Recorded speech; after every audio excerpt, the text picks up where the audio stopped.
What is RAG? It's an AI technique that combines search capabilities with text generation. What do we retrieve? Relevant data based on the user's input prompt. What do we augment? Our interaction with a large language model in order to get more specific output. And what do we generate? A response or output grounded in our data. Let's assume that a small company, a startup, has only one network administrator and many employees.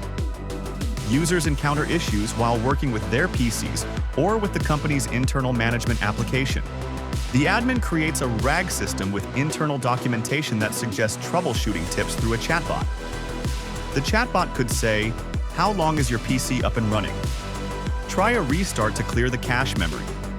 What are RAG benefits? An intelligent chatbot offers quick automated troubleshooting suggestions. You use your internal documentation. Reduced workload, meaning less repetitive work for the network administrator. Improved IT support delivers precise, personalized answers. Scalability grows with the company ensuring continuous support. How does RAG work? We need models in order for this to work. An embedding model for text vectorization and a GPT model to generate accurate responses using your data. Firstly, as I said earlier, we retrieve data based on the user's input prompt because when you interact with a large language model, it only gives you what was trained, but we want to use our own data. That is why we use an embedding model to query our files in a vector database. Secondly, we use this embedding model to augment the large language model because we want to get more specific output. Finally, we generate an output grounded in the retrieved information. Groundedness is all about how well an AI's answers are rooted or grounded in real reliable data. What is an embedding model for text vectorization?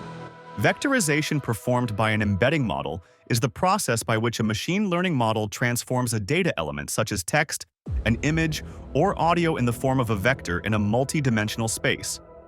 These vectors preserve the semantic relationships between data, allowing for efficient comparison and retrieval of similar information. How does this process of RAG, using our own data, go, and how is a vector database created? First step, we get an input of our raw data which is uploaded. Second step, the raw data is broken into chunks, smaller pieces for easier processing. Third step, vector conversion occurs. Each chunk is turned into a numerical vector called embedding that captures its meaning. And fourth step, these embeddings are stored in a vector database, which enables fast retrieval of relevant information based on vector similarity. Why is it important to use your own data? Because you get access to private and personalized data, greater control over generated content, higher accuracy, fewer hallucinations, no expensive retraining required, flexibility, works with PDF databases, real-time updates, which means no need to retrain the model. Thanks for watching. If you enjoyed this video, please like, share, and subscribe.